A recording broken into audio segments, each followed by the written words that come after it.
everyone. Sorry for the minor delay there.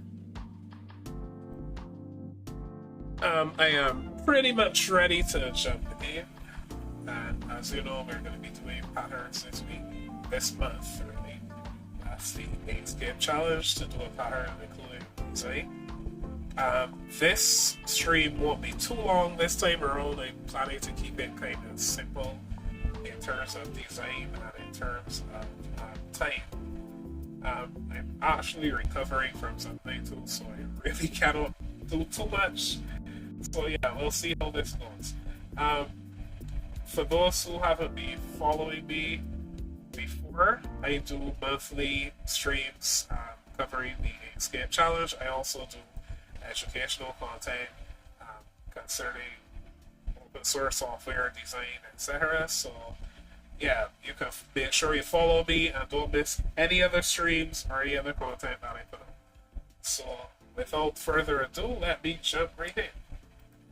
And for this design, I'm actually thinking of doing a top-down view of a dinner table with a plate and some utensils, so it won't be too complicated.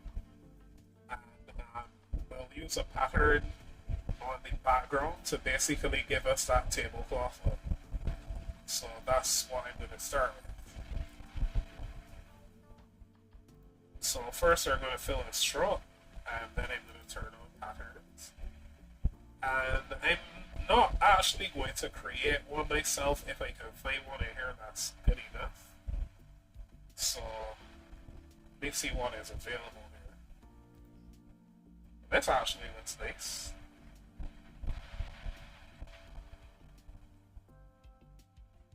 And if you see me pausing a little bit, I have not played with the new pattern tool as much.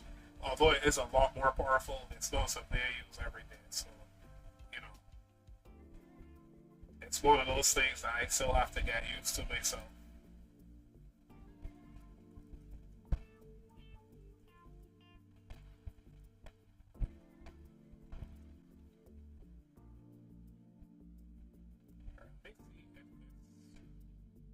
Let's actually have a tool. Okay, I figured this would be rotation. It's exactly what I want. Right. It probably should be marked rotation here instead of orientation, but this is exactly what I'm looking for. And then we can scale. Alright, that's a little too big. Make up a pair is good.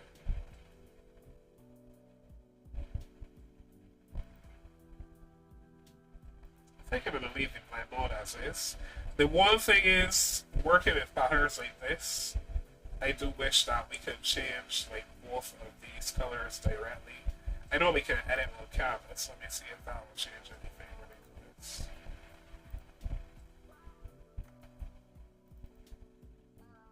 Okay, just moves the position of that particular object. I do need to play with patterns a little more. I did some playing around before, but not too deep, so I'm not going to really get too deep into that. But we have accomplished the first part of this stream pretty quickly because I kind of cheated by not creating my own pattern. That is that we have a pattern as part of our design. So what I'm going to go ahead and do here.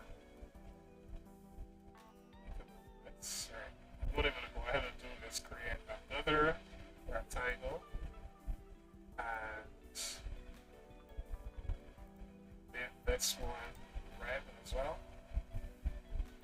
Maybe like a lighter red, and then I'm going to put this behind and see what I like about it, what I don't like. I may make this a little darker or lighter depending on what looks better for our dinner table.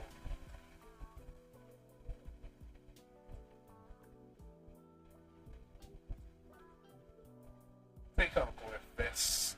Something closer to red than white.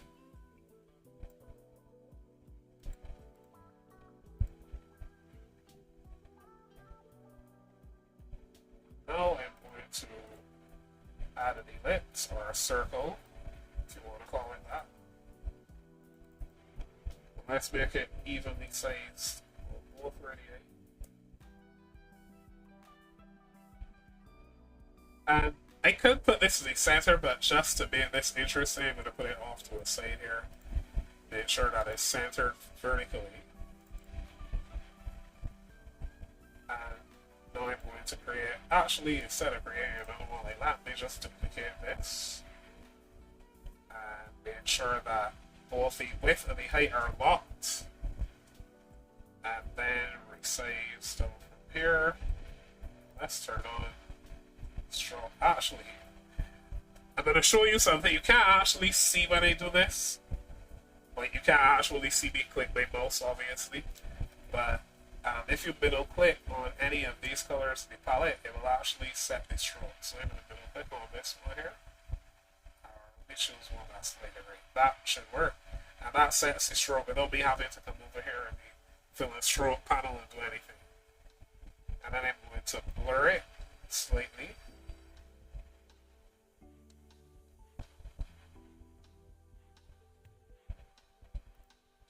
And then duplicate and bring that blur down some.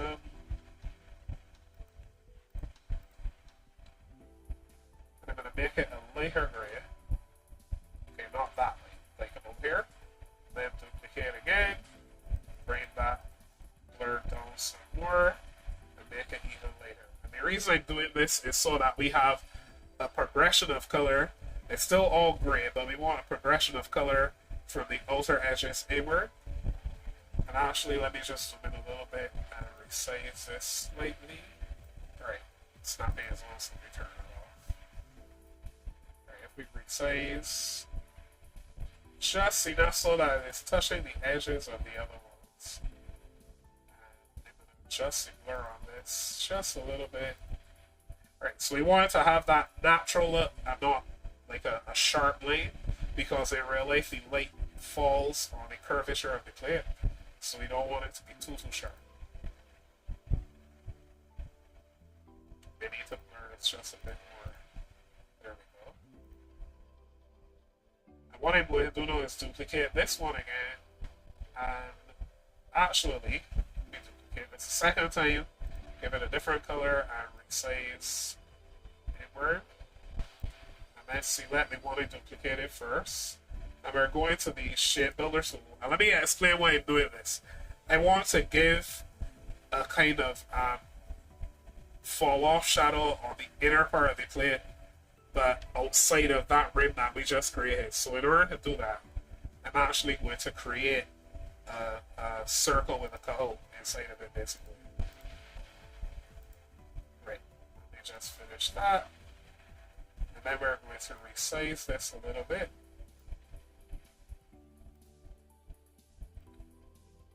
Actually, let me resize these as well.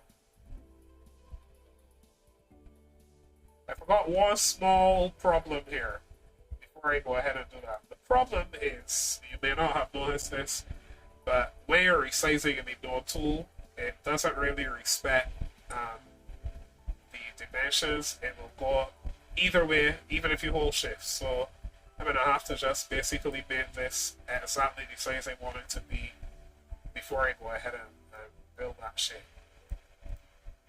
So in order to do that, let me make sure that these have visible colors, and then I'm going to bring their opacity down so that I can see that inner circle right there.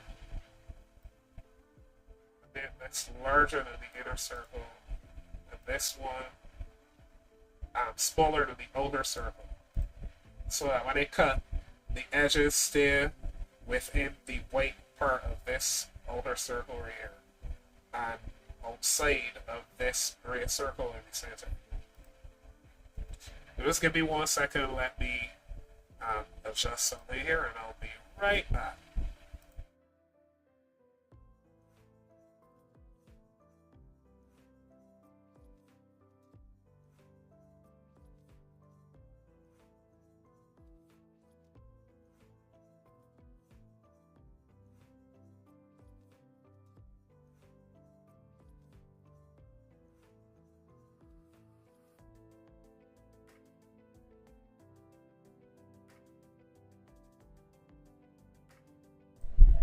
Okay, back. So, as I said, we're going to use the shape builder tool on these two, and we're going to create that shape that I just talked about. Great, there we go. And let me just resize this out just a little bit.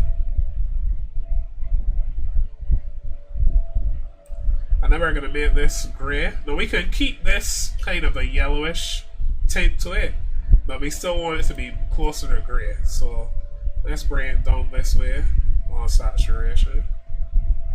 Put it to about like 30. Turn the lightness up to about 45. Let's keep that 30. Thank you very much. And we'll put the hue at like 48. And then I'm going to blur this again.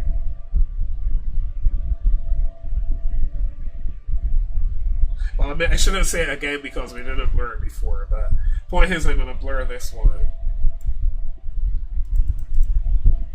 Now, if the effect doesn't work exactly as you want, there are two options, and of course it isn't working exactly as I want. So there are two options we could go with. We could either use additional circles to create the effect that we're going for, or we could use a gradient. And in this case, I'm actually going to keep it kind of simple and use the gradient to accomplish what I'm going for. So let's make this point here. Let me just make sure I have the right one selected. Alright, so that's the one in the center. We'll make this more or less closer to opaque. And we'll then make the one on the outer corner transparent, but we'll also bring this closer to white.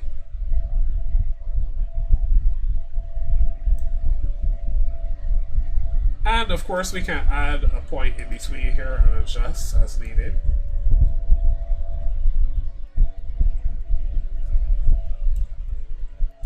And as you'll notice, there's a little bit more weight on the edge in here. We don't want it to be so far away, the shadow to be so far away from the center. So I'll just resize this object a little bit, bring it closer to there. And then these, wait, I need to move this down a bit actually. So these in the center here, we want to grab at least one of them, duplicate, and make the stroke pretty thick. Okay, let's take that up some notches, actually. And not to worry, I know what I'm doing. I love to say that on my streams because I know that sometimes when you're watching this process, it can be like, what on earth? That doesn't make any sense. But yeah, as you learn the patterns, eventually you'll realize it all does make sense in the long run. So alright, we'll bring this opacity down. And you'll notice that this is actually overlapping the inner circle and the outer circle. And that's on purpose. And we want to turn the blur up on this as well, by the way. Now it will be blurred so much that it almost becomes invisible, but that again is with the intention of blending all of this together so that it has a smooth progression from the outer circle to the inner circle, but it still maintains a shadow. And I'm going to move this down. Do we have a circle in here? Wait a second. Oh, I just realized this has a fill on it, and it shouldn't. So, to turn that off, you can either come over here and press this X that says no paint, or you can just click on this one with the leftmost button and it turns it off. So let me just make sure that any of the circles in the center here don't have that, because we don't want those to actually be painted. Only their strokes are supposed to be painted. Okay, good. That's exactly what I wanted. Alright, that one still has paint, but it shouldn't. Good.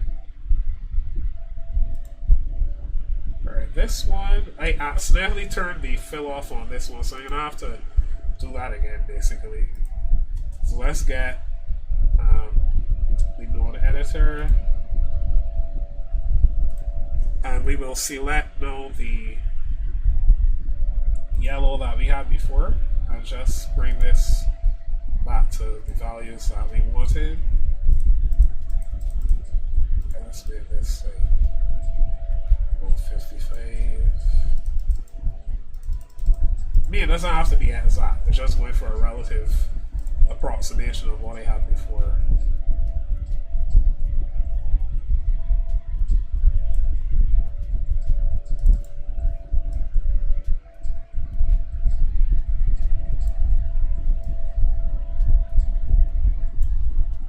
Good, there we go.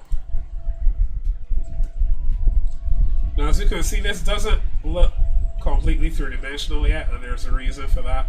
We do have some darker edges around here, which we do want, but then the center looks very, very bright. So in order to fix that, what I'm going to do is select this one here, and actually give this one a gradient. The outer edge we do want to be white. The inner edge we want that to be not that dark, obviously, but just a little bit darker. And then we're going to add something in between here. Get this completely white and just adjust as needed.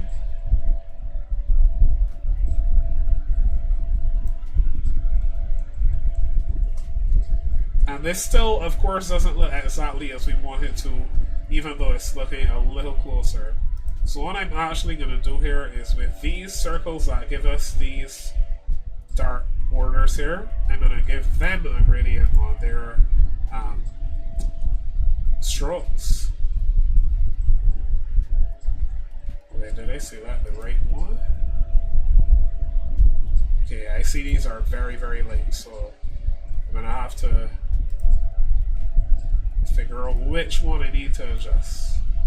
Alright, so the purpose here is to give our lighting an effect of looking like it's coming from a particular direction as opposed to just everywhere at once. And the reason for doing that is that basically it will give the plate more form and it looks more like a recognizable 3D object. And to increase the shadow over to one side, what I'm also going to do is create another circle and duplicate, move this up to here, and select the other one, go back to the shape builder tool and just delete those. This doesn't need to be exact, by the way, because it's not necessarily looking for perfection in this case. And in real life, you'll notice that light doesn't usually fall off so cleanly either because of imperfections in surfaces, etc. So this is fine. Right now we have this gray crescent right here. We're going to blur this. And that gives some more depth so it looks like the light is coming from this direction and coming, like falling more on this side and giving us a shadow over here. Or we could have it that, because of course the curvature of the plate is that it's supposed to go down into the plate, we can move this up this way.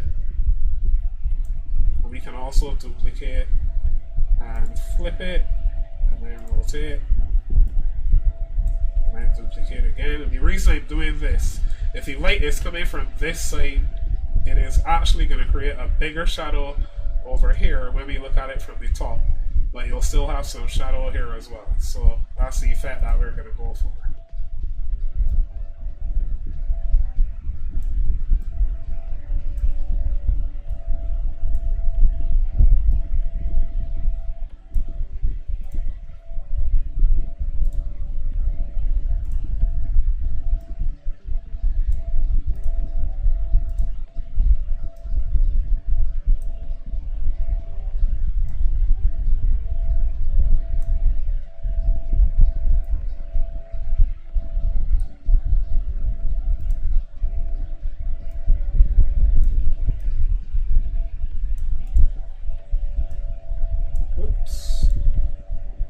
Selected the wrong thing by accident just now.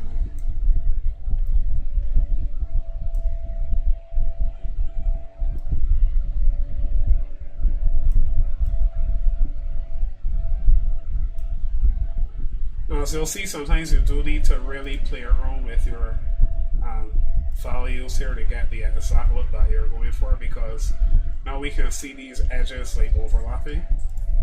So you'll just have to make sure to adjust the other objects beneath it to make sure that it doesn't cause a problem for us.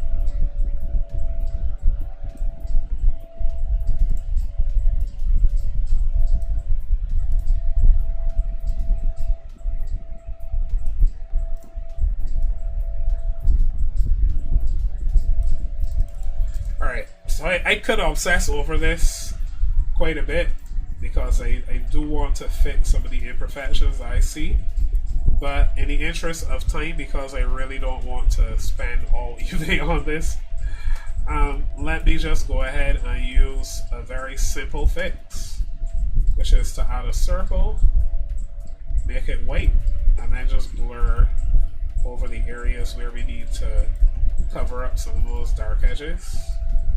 Just rotate that like that. Move this over here. Right, there we go. And when you zoom out, this looks a little bit more misshapen, but as you zoom in, it's not too bad. what we're going to do here is duplicate this, add a stroke.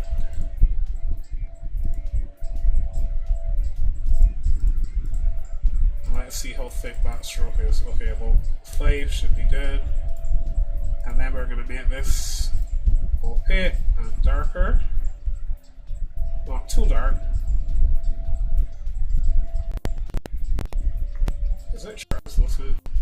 Okay, almost looks translucent. Maybe I need to make it thicker.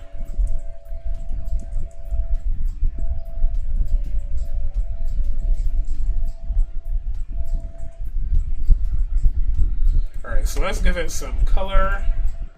Something like a blue.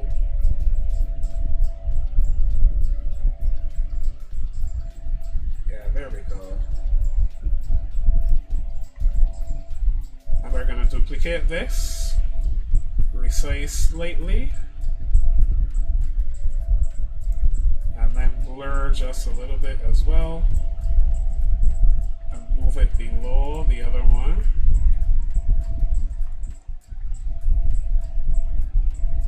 Let's lower that blur just a bit. Right, there we go. Increase.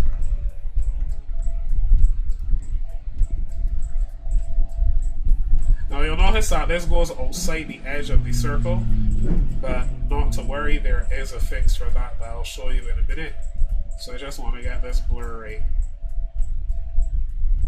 Let me duplicate that again and blur some more. Duplicate and blur some more. Good. Now these three, we are going to group them.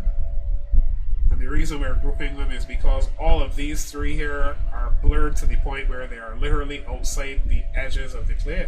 And we don't want that. So we're going to select this circle right here, duplicate it, and turn on the fill just so we can see it. Keep the stroke on as well. And I will select this one, this group that we just created, and make sure that both of them are selected, by the way. So you can hold shift and select the other group there, and then right click and go to set clip. And as you can see, no more going outside the edge. So now if I duplicate this group, I can increase the effect that I just created without going outside the edges.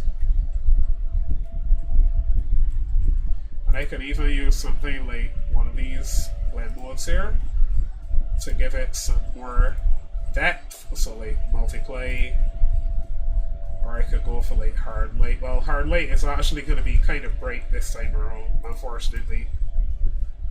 So let's go with overlay. Well, overlay is bright too, so color burn and multiply should do the tricks we're looking for. Darken isn't actually going to darken because not a very dark color. So yeah, let's go with the color burn here. Resize just slightly. There we go. Then I'm going to duplicate and multiply. And there we go. So now we have a plate with a nice blue edge to it. I'm going to add a napkin. Not to worry, this is not the shape of our napkin. That's not the final shape of it. We're going to go object to path in the menu. So path, object to path. We'll double click on this and select this node right here and delete it.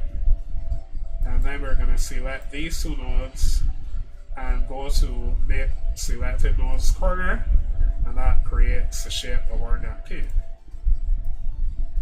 Or at least a rough shape, because we're going to need to adjust this just a little bit so that it fits on the plate more nicely.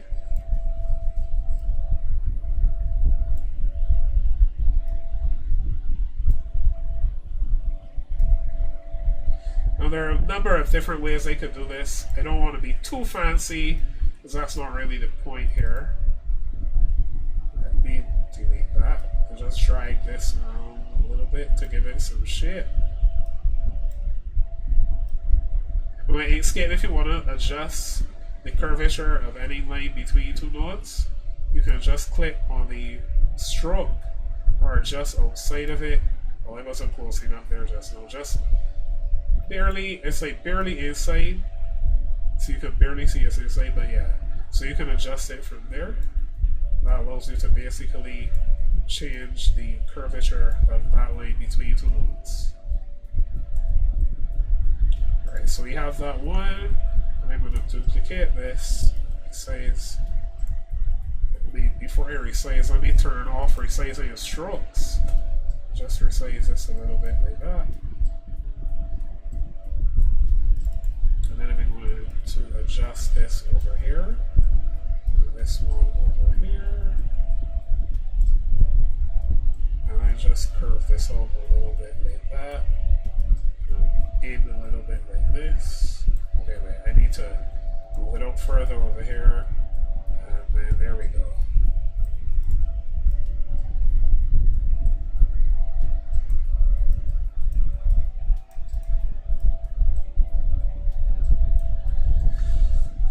Good, so that gives us a kind of a folded napkin look. And we won't worry about this corner here, we'll leave that to the wonder of anyone who looks at it.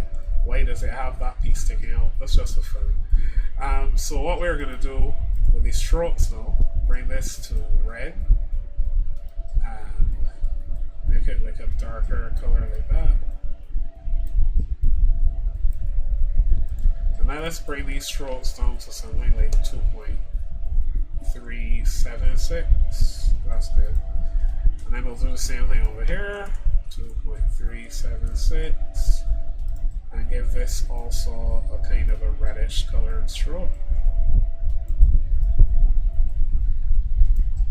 This one to be a little bit darker since it's below.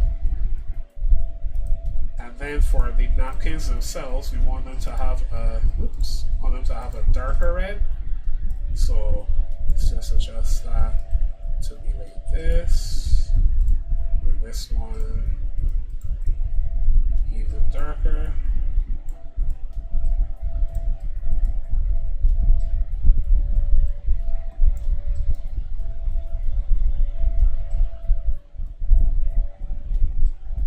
Actually, you know what would be really cool? Just occurred to me. Let's give them a gold trim. So instead of giving them a reddish color on the edge, let's give them more of a gold color.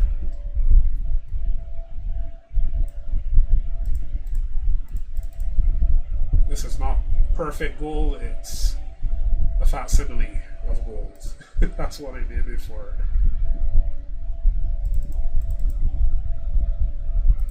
Alright, let's copy that over to here. And then we are going to turn on these beaded looking kind of edges. Let's get a thicker one. Okay, that's not quite visible. Okay, there we go.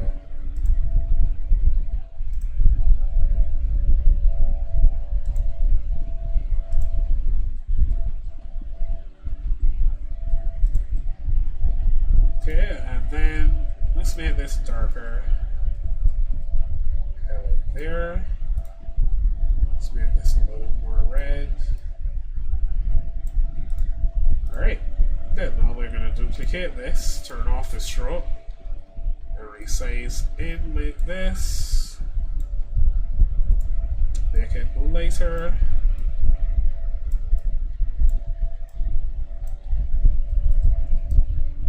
Resize some more. And then blur.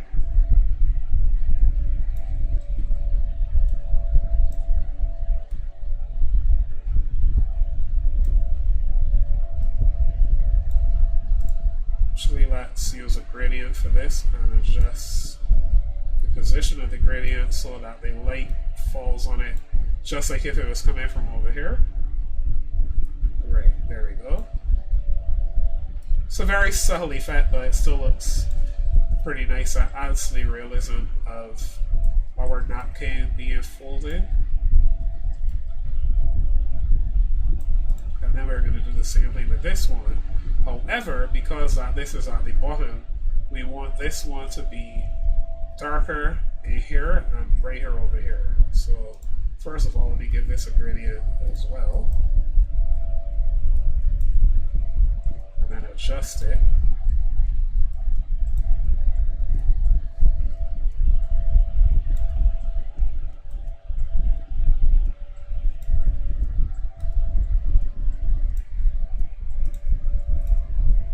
And then we're going to duplicate, turn off the stroke, resize,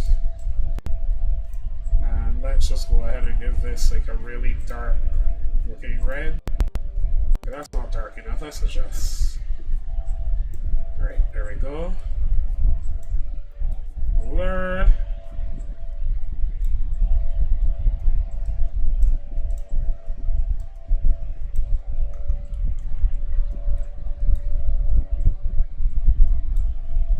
Move that below. There we go.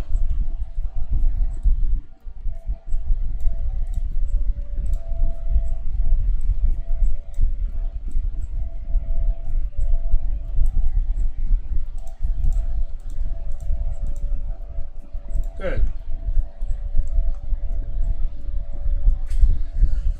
Alrighty, so now, and I'm not aiming for necessarily photorealism, but this still doesn't look too bad, I have to say.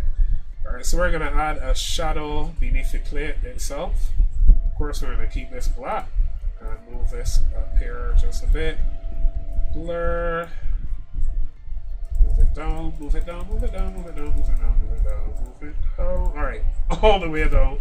And let's just bring this up above the tablecloth. Alright, you know what? Let's lock the tablecloth and this rectangle into one group. Let's make them a group and then lock them. Right, so that makes that easier to work with. Right, we can adjust this shadow.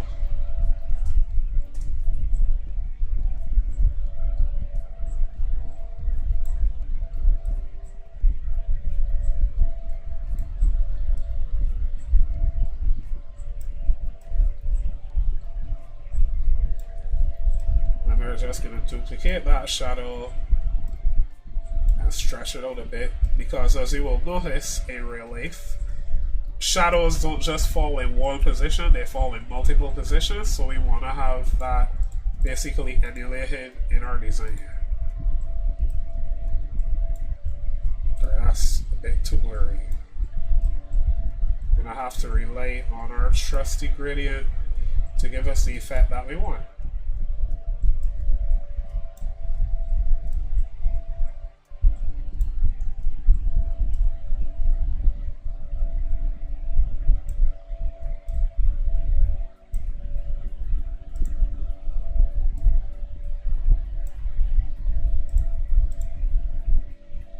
Alright, and what I'm doing here is I'm just duplicating and moving these around to give us different shadows on the edges, as opposed to just one long shadow sticking out there. And that will add to the realism of the light coming from one corner to the other. And you can adjust the blur as you need to as well. Looking good already. Right, so let's add some more shadows over on this corner.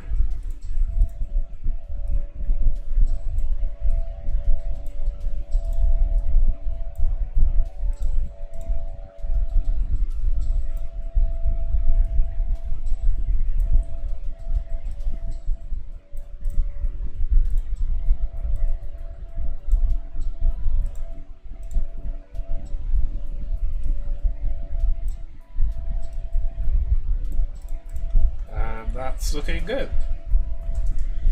Alright, so at this point, oh, what I forgot to do, since there is a napkin sitting right here, we do want to give this just like a nice shadow on this corner.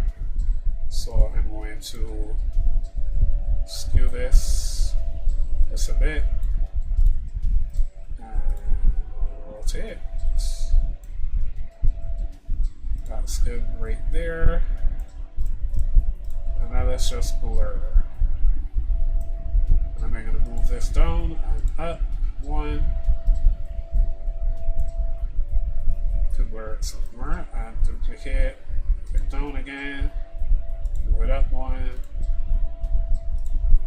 rotate slightly over here, move it into there like that. So it gives the impression that the napkin is sitting on the plate and like hanging over the edge a little bit. And we can also give like a slight shadow over here. So what I'm going to do is create an ellipse, blur, move it down.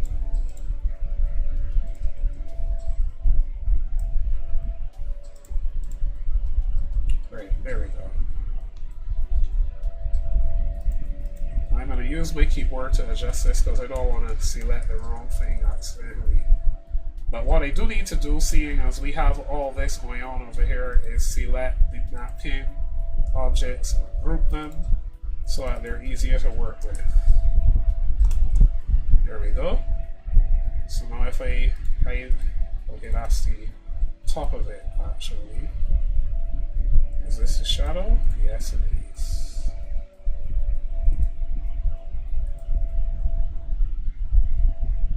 Alright, all of these can go into napkin. Okay, wait, my mistake.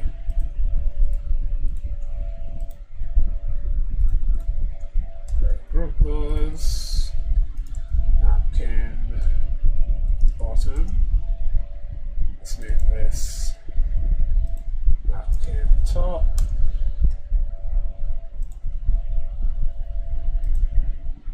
Good. Okay, now napkin top and napkin bottom.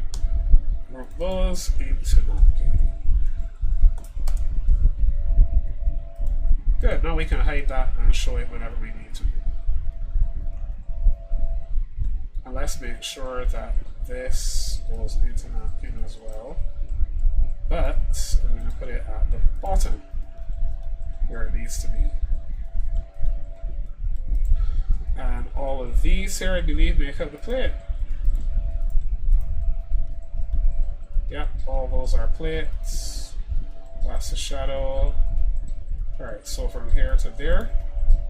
Oops.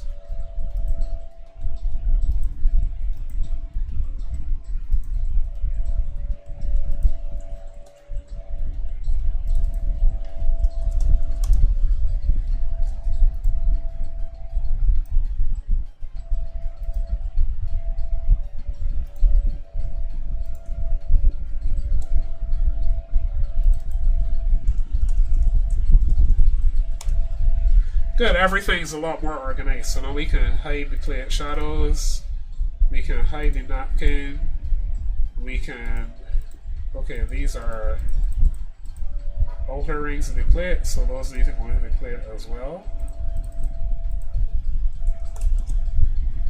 Let's see what this is. Okay, all these are part of the plate.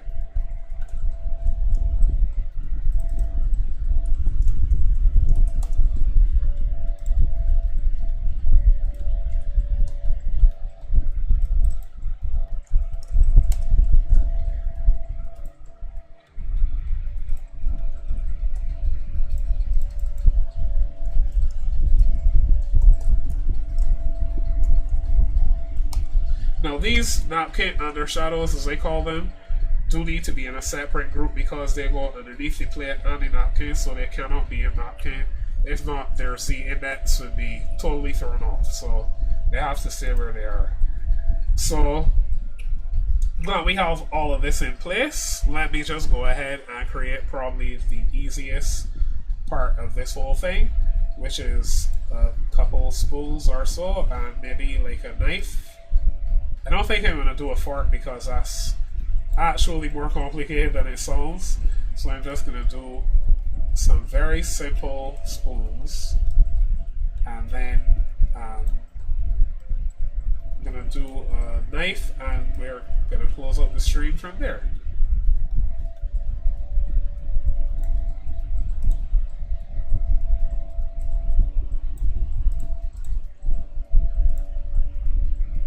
Now if you've used design tools like Inkscape, you probably are not as familiar with how Inkscape, well, I should say like Inkscape, but not Inkscape itself. You probably are not aware just how cool it is that we have a shape builder tool, because for years we didn't.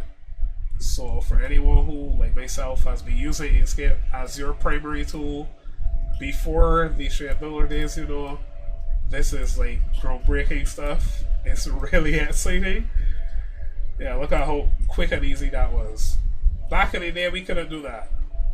Alright, let me just make sure all these are lined up correctly, because I don't think they were. Alright, let's do that again. There we go. Alright, so let's get rid of the pieces that we don't need here. Actually, an easy way to do this is to join all of these into one. Make sure that they're aligned perfectly like that, and there we go. Alright, so we can resize this. Well, these two nodes like that. What happened? Okay, it's just a rendering bug, it seems. Alright, delete that.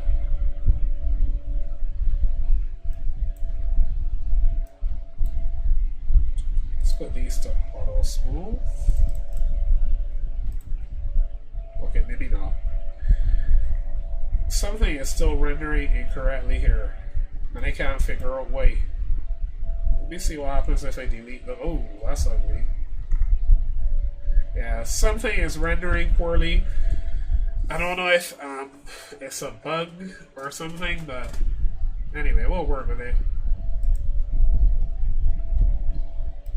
Alright, let's make this gray and make sure it's opaque. Duplicate, turn on the stroke, and of course we want this solid. Oops, let's turn that off. Right, give it a lighter stroke than the spoon itself. And what I'm going to do now, oops. What I'm going to do now is duplicate that again. Is this? Yeah, this is the internal one. So I didn't want to duplicate that. Selected the wrong one. Alright, duplicate the one with the stroke.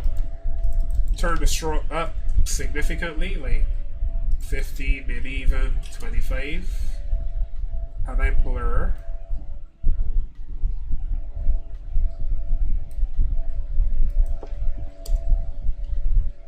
And it's at this point that you ask yourself, what madness am I doing? I actually know what I'm doing.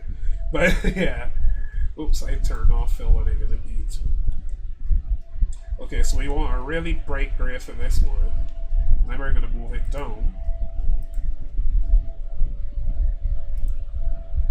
Okay, move it right down, duplicate the internal one, select that path behind, and set click. And then we're going to move it back up.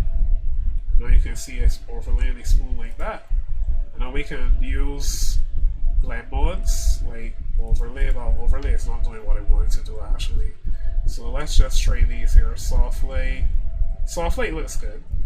Difference is going to look good too because it kind of like darkens the edges, but I don't know if I actually want the edges dark, because that would mean the spoon is actually turned down. I don't know. Here's the thing, I don't even remember which is correct when it's like this. I think it's supposed to be down anyway. Or is it up? I never remember this stuff because honestly I don't care as much as some people do about those things. But, yeah. Whichever it's supposed to be.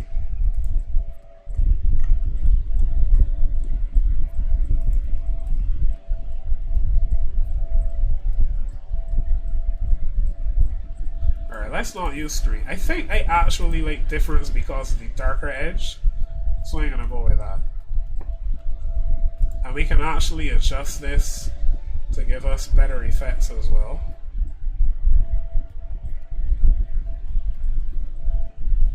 I want it too dark or too light because I still want it to be close to the original color in the center. Now the one that we have with the stroke on it, I'm actually going to utilize this as kind of like an edge for the spoon. So let's just adjust that color with an iron fill. Okay, wrong one. I have the wrong one selected. Right, so let's just adjust that color a little bit. Right, that's about good right there. Maybe like 55. And then we're going to use a gradient.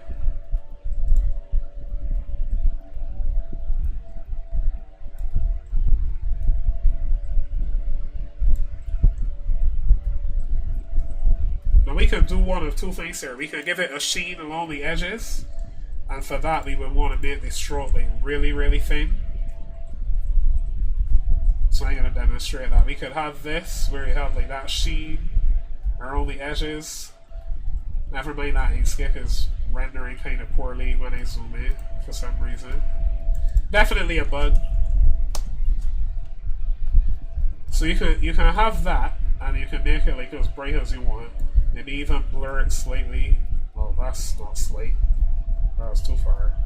Right, so like you could blur it slightly and have like a sheen around the edges.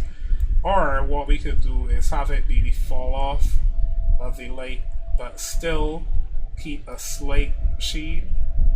So what I'm going to do to accomplish that, make this opaque, and then make it, depending on where the light falls, actually, you'll want to adjust the color to match. So, alright, let me think this through, like a 3D artist. So if the light is coming from this direction, yes, it does hit here first, but it should fall off more here than here. So let's make this darker on this corner.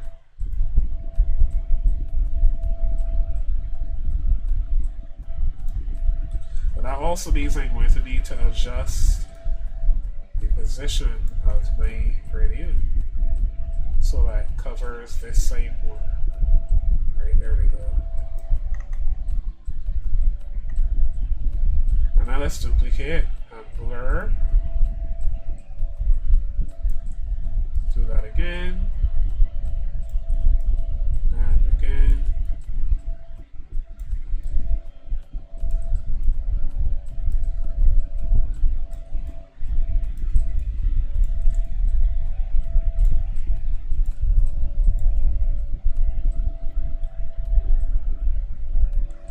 Okay, good. And now, of course, we want to select the first one that's blurred. I did a lot of those. Okay, there we go, found it. So select the first one that's blurred, and then the last, hold and shift, group everybody together, duplicate this one that's not blurred, and then select this, select this group. Why is it not selecting? Okay, you have to hold control. The same shift. I don't know why I'm saying shift when I'm pressing control, my bad. So, yeah. Make sure you have those both selected and then set click. And there you go. So it stays within the bones. And you get that nice, smooth blend from one color to the next. Basically, that's what we wanted to go for. Now we're going to give it that nice, brighter sheen over here. So in order to do that, just get a ellipse like that, turn off that stroke, turn up the brightness, then we do this, and then we do that, which is duplicate, move this up here. Using the shape builder tool, let's just cut out, whoops, let's just cut out those pieces right there, and then we'll just blur as needed.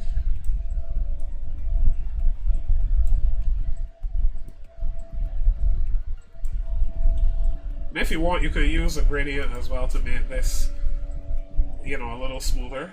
So that's what I'll do here.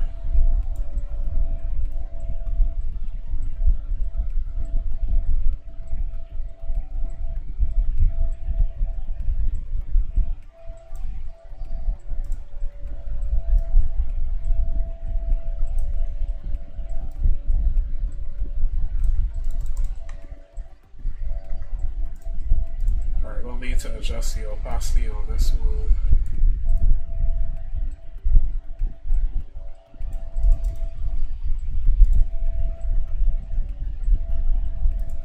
Alright, and then we're gonna select the spoon and duplicate. Oh yeah, that's the grouped one. I don't want that. Alright, delete that. We need to find the one that is the original. Alright, here we go. Right. So I'm gonna just duplicate this, resize it down, and I don't need all these nodes right here, so I'll just delete those. Make these into corners. And let's also resize these inward like that. And move this up that way. And then let's make this brighter. Let's thin it out a little bit as well. And blur like that.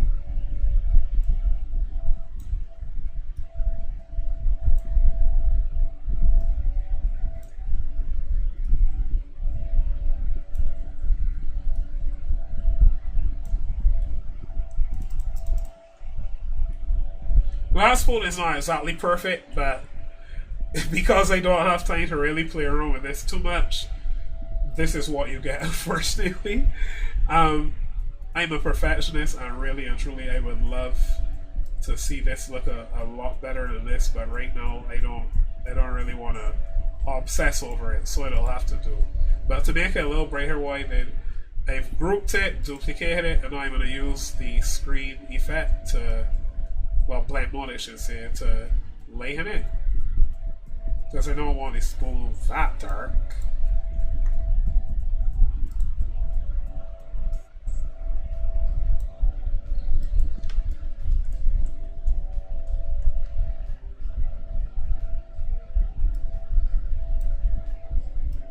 Right, let's move this up to here.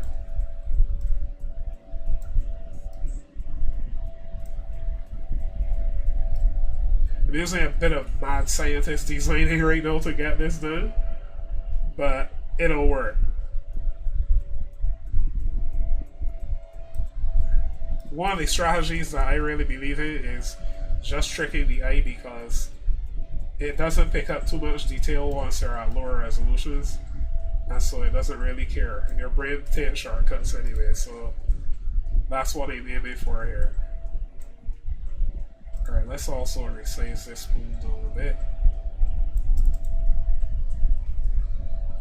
And I'm not going to bother with giving these spools shadows either, by the way. Alright, so we're going to have two of these of different sizes. I'm going to move this one down here.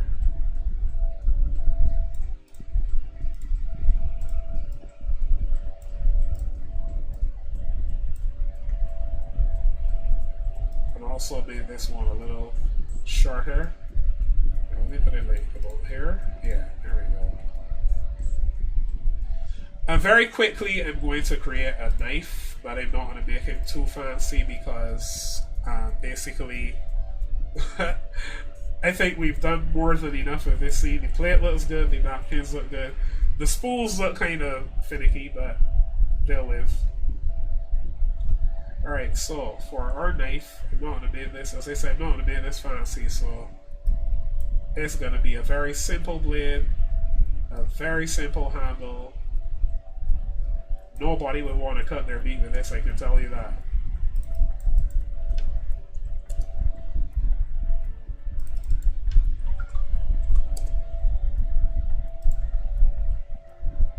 I mean, I respect it if you do, but I certainly wouldn't want to.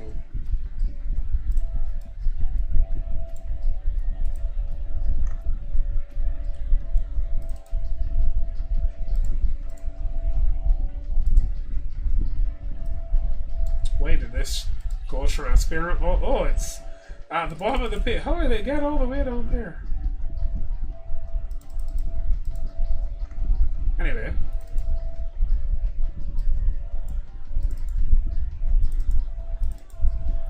Right, let's just give it a nice edge like this.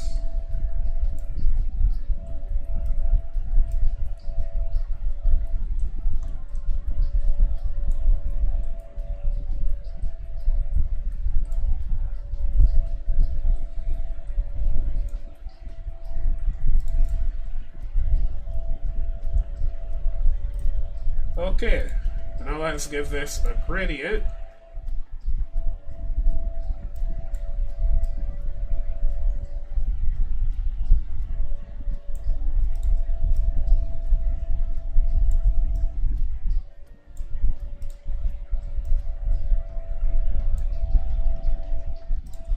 And let's give it one of those little edges here that is usually like a groove.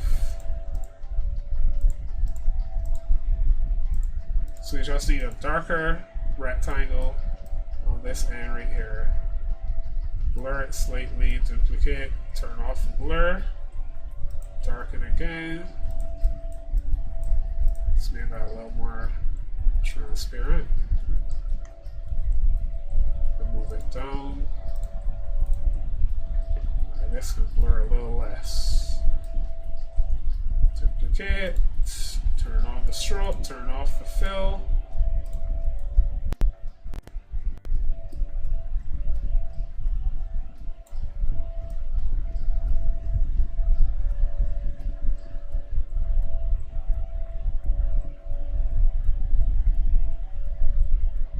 I apologize to anyone who was hoping to use whatever I created in this scene, but this knife is not cutting your meat anytime soon.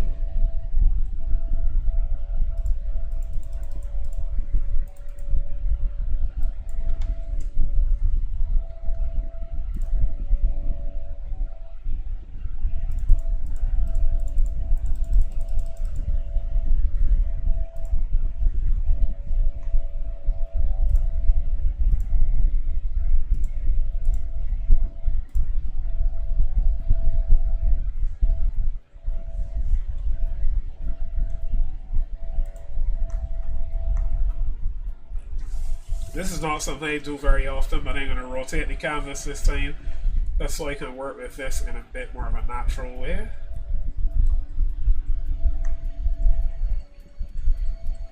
This knife looks like it's rotated to me, but anyway.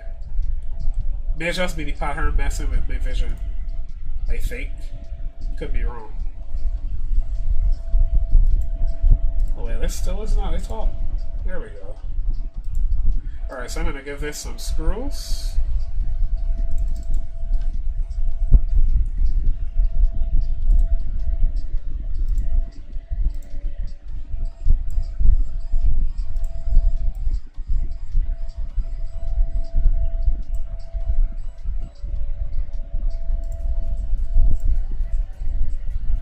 Alright, that should be opaque. There we go.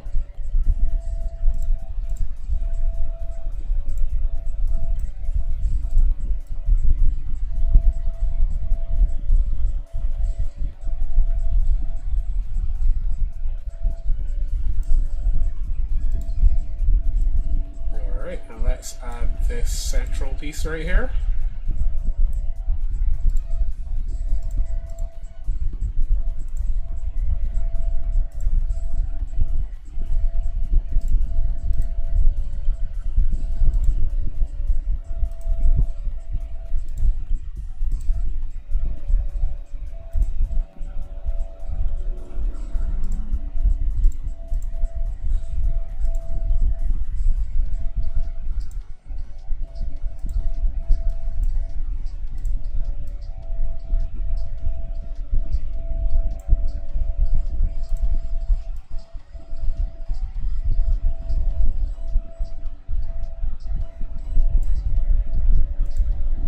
We're going to duplicate this, turn off the fill, make the stroke more or less opaque and darker than the other one underneath, and then just blur it. Good, that's a nice looking screw. Now let's group these and resize just a bit.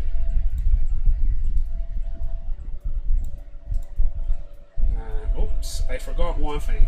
You turn back on resizing a stroke so that I can resize that as it should. Right, there we go. And then we can rotate this a little bit for some natural looking effects right there. Duplicate this, move it over here. And I'm going to duplicate this one and remove this below those screws. And I'm actually going to use a pattern on this as well to give us a nice wood effect.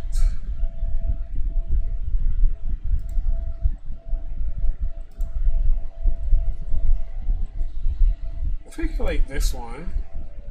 Yeah, I like this one more.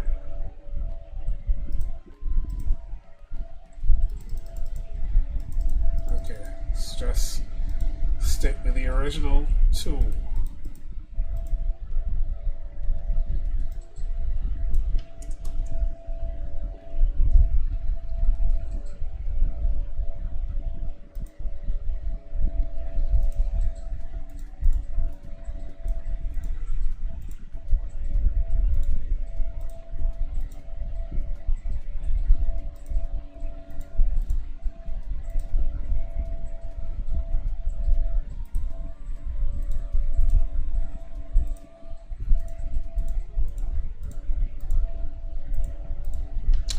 Basically just playing with blend modes to see if they will make any difference whatsoever.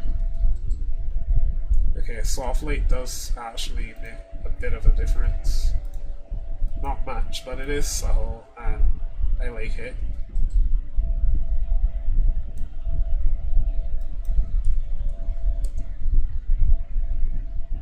Nice. Alright, I'm going to duplicate this and give it another kind of wood, and this time I'm going to put the orientation to like 85 degrees, scale it,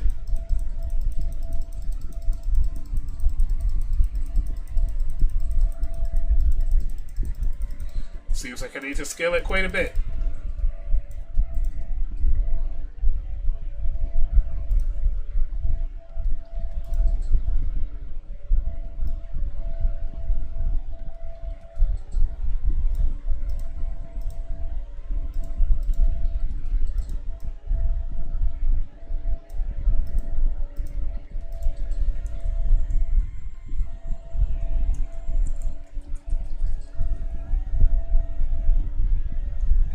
Okay, soft light it is each time now. No problem.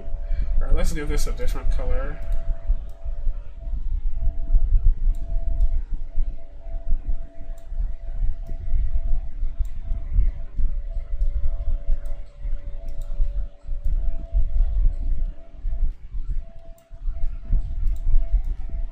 And a slight blur. And there you have it.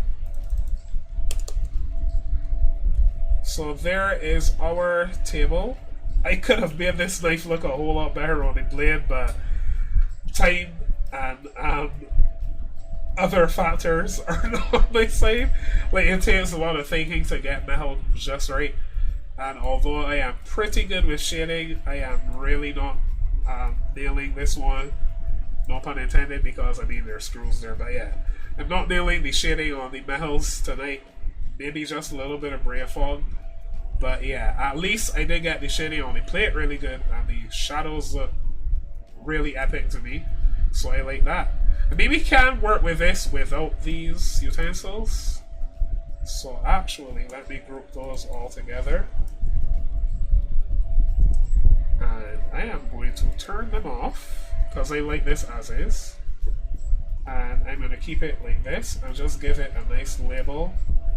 And save it. And if you want this scene, I'm going to make this available from my GitLab, so you'll be able to grab it from there.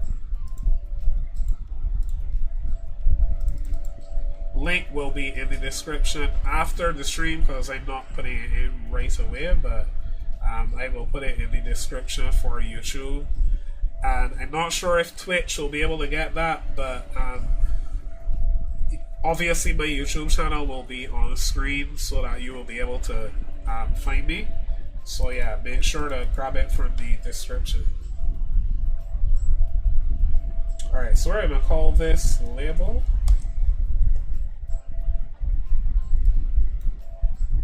Alright, and let's just draw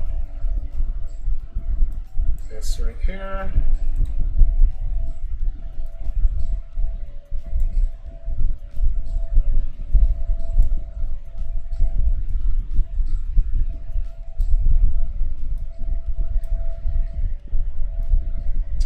actually a pretty cool idea just crossed my mind. Not going to take too long to do this. Let's go away. 18. Oops, not 180 anything. 18 and 18 on the corners, or maybe even bigger, 36. Yeah, there we go.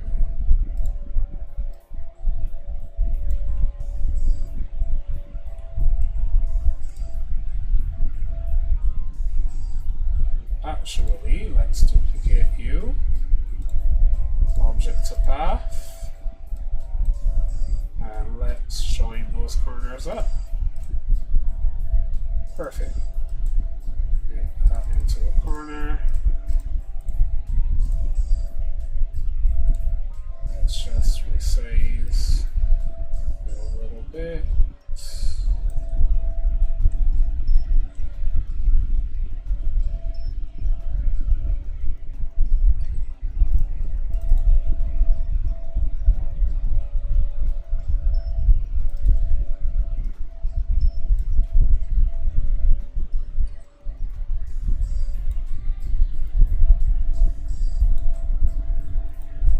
There we go.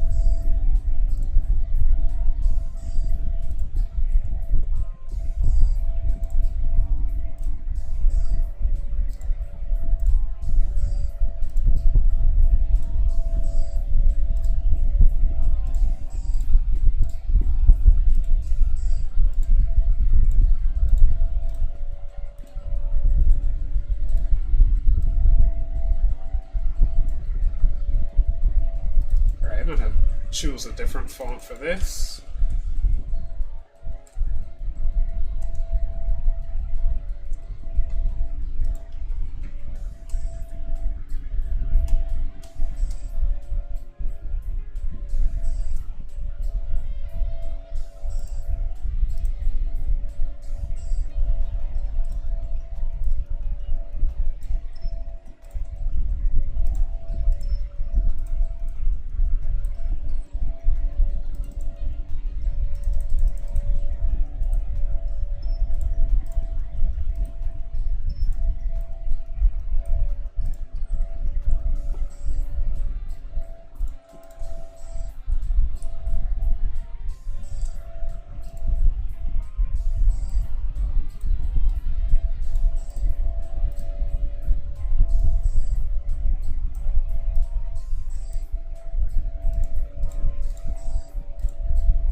Oops.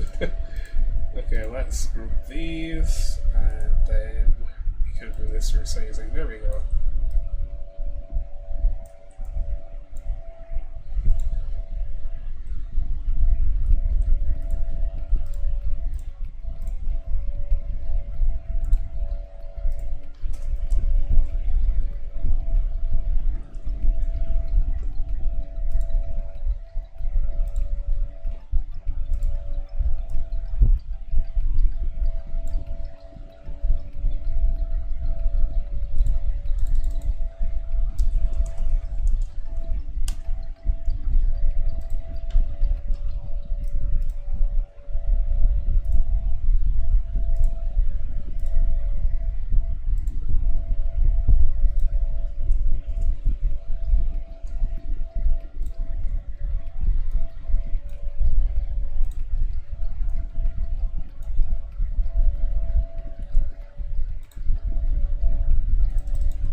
there we go.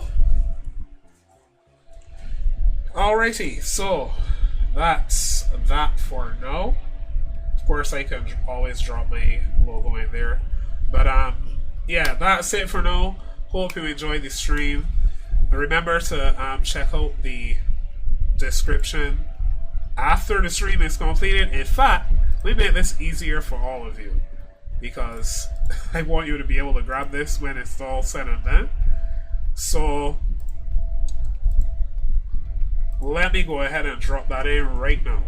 You can head over to https:/RolandVixer and you can grab it from there. So I just dropped it in the description. If you're on Twitch and YouTube, I believe you should see it. I'm not sure if it's going to show up on Twitter or not, but yeah, you should be able to head over to there. I'm going to be dropping this on there in a few minutes. So yeah, you can grab the source file from there if you want to play with this, if you want to try out any of the techniques that I did today and have a guide to follow, it'll be right there. So until next time, I'm Roland Taylor, aka Roland Vixar. Make sure to like, share, subscribe, all that good stuff, so that you can find more of these streams every month and other good content that I put out pretty much whenever I am able to. But I'm hoping to get back to a regular schedule soon so that you can have regular content on a regular basis. Anyway, I had fun this evening. I hope all of you did too, and I'll see you next time.